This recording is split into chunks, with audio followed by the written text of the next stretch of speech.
नमस्कार, जय महाराष्ट्र। मी तुम्हा सर्वांची लाडकी लावणी नृत्यांगना Ankita Upadhyay. Ricky and group प्रस्तुत कोल्हापूरच्या झिंगाट डान्स ग्रुप भंडारा दिनांक 22 ऑक्टोबर 2025 रोजी बुधवारला रात्री ठीक 9 वाजता। मी येत आहे खास दिवाळी उत्सवानिमित्त मुक्काम सोनी, तालुका लाखांदूर, जिल्हा भंडारा येथे।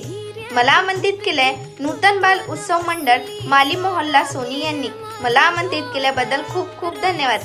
मी आणि माझा ग्रुप तर येतच आहे, तुम्ही देखील नक्की या। धन्यवाद। आहो शेठ लई दिसानं